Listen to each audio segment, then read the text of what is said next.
Live from the campus of Washington and Lee University, this is a Channel 18 Rockbridge News Update. Welcome to the Rockbridge Report, Tuesday Live Update. I'm Archita Agarwal. Police have released the names of 2 of the 3 murder victims in last night's mass shooting at Michigan State University. Their names are Brian Fraser and Alexandria Werner. The final victim's name has not been disclosed. The shooting Monday night left 3 students dead and 5 injured. This is the latest mass shooting on a college campus in the US. The suspect is also dead from a self-inflicted gunshot wound. CNN's Ivan Rodriguez lays out the timeline of events for us in this developing story. We were there locked in the rooms, and the guys were telling us to run out the back doors as quick as we can and run for our lives. And I sprinted out there as fast as I can into the woods. Fear and panic at Michigan State University Monday night. Police say a gunman opened fire after entering an academic building at MSU before heading to the student union. Acres dying in the whole. Officers went in racing as students poured out. Police found the bodies of 2 students in Berkey Hall and another at the student union. 5 other students were critically injured. The suspect, a 43-year-old man, later died of a self-inflicted gunshot wound. Michigan Governor Gretchen Whitmer says the MSU Spartan community is devastated. We're all broken by an all too familiar feeling. Another place that is supposed to be about community and togetherness, shattered by bullets and bloodshed. We know this is a uniquely American problem. One of the responding doctors unable to hold back his emotions. Police credit an alert citizen who recognized the suspect and helped officers locate him shortly after the photo was released. We cannot thank the public and the community and the person who called in that report enough for being observant, for following our messaging, and for being vigilant. Rosman says all of the victims were Michigan State University students and the gunman had no tie to the university.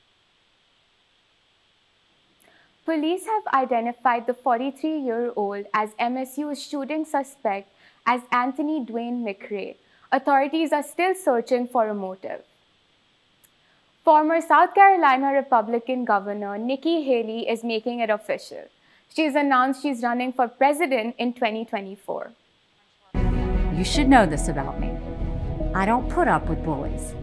And when you kick back, it hurts them more if you're wearing heels. Haley served in the Trump administration as ambassador to the United Nations. She's expected to speak at a campaign launch event Wednesday in Charleston.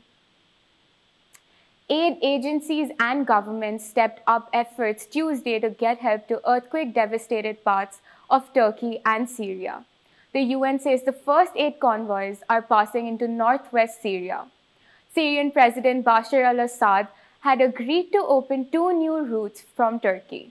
These routes are crucial to getting supplies into opposition-held areas.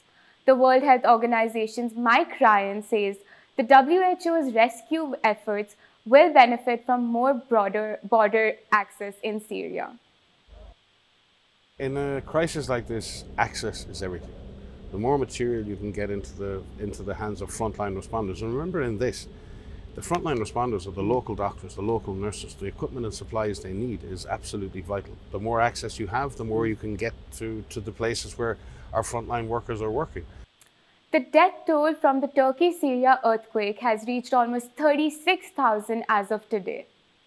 Virginia Senate Democrat defeated legislation yesterday that would have allowed prosecutors to charge drug dealers with second-degree murder if a user dies of an overdose.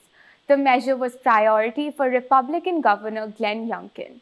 Democratic Senator Joe Morrissey said his side had heard concerns the legislation could discourage people from calling 911 if they are with someone who is overdosing.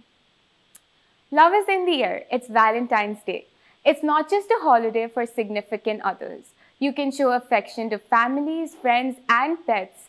Valentine's Day is derived from the feast for the patron saints, which was called Valentine. Historians tell the story of one saint who married couples in secret to prevent men from going to war. In the 1400s, the day became associated with romance. People started writing letters and poems declaring their love and calling them Valentines. Today, some 180 million cards are exchanged each year. The florists ready nearly 2 million roses for the day.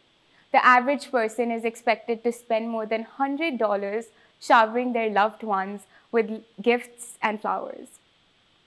Thank you for watching the Rockbridge Report Tuesday Live Update. Join us again on Thursday for our 30-minute newscast and visit rockbridgereport.wlu.edu anytime for more regional and national news.